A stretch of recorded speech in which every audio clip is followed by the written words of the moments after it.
To our hosts and esteemed guests, our colleagues in the insurance industry, Mr. John S. Chaos, President and CEO of Standard Insurance, Ms. Patricia S. Chaos Chilip, Chairman of the Board, to the officers and board members of Standard Insurance.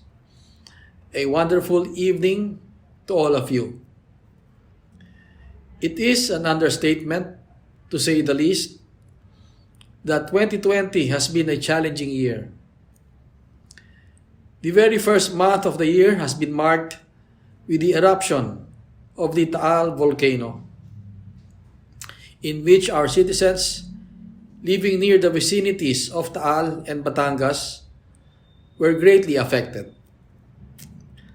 Following this is the outbreak of the COVID-19 pandemic, which became one of the greatest challenges of our time.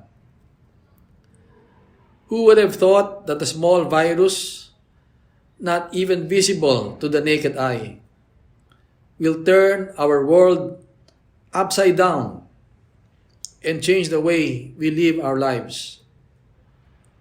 For several months, quarantine measures and various safety and health protocols are being imposed nationwide, restricting the mobility of the people so as to contain and prevent the spread of the infectious disease.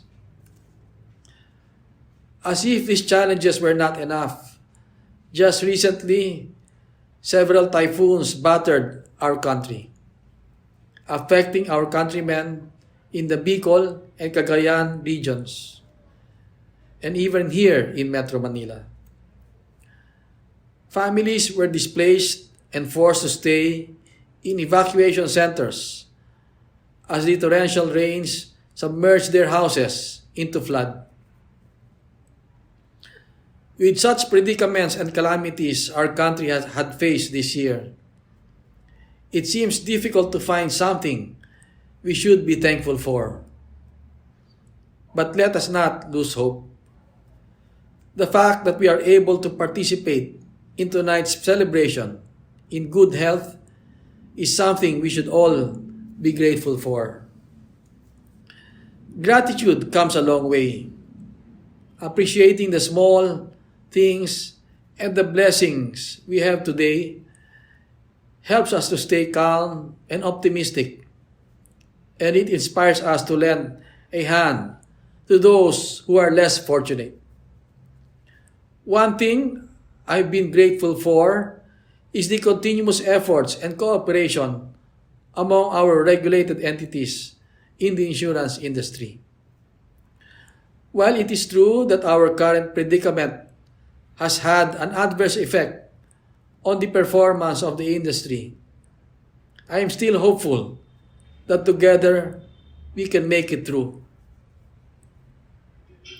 As for our colleagues in Standard Insurance, I am glad to share with you that based on the unaudited statistical reports for the first quarter of 2020, the non-life insurance industry has been faring well so far.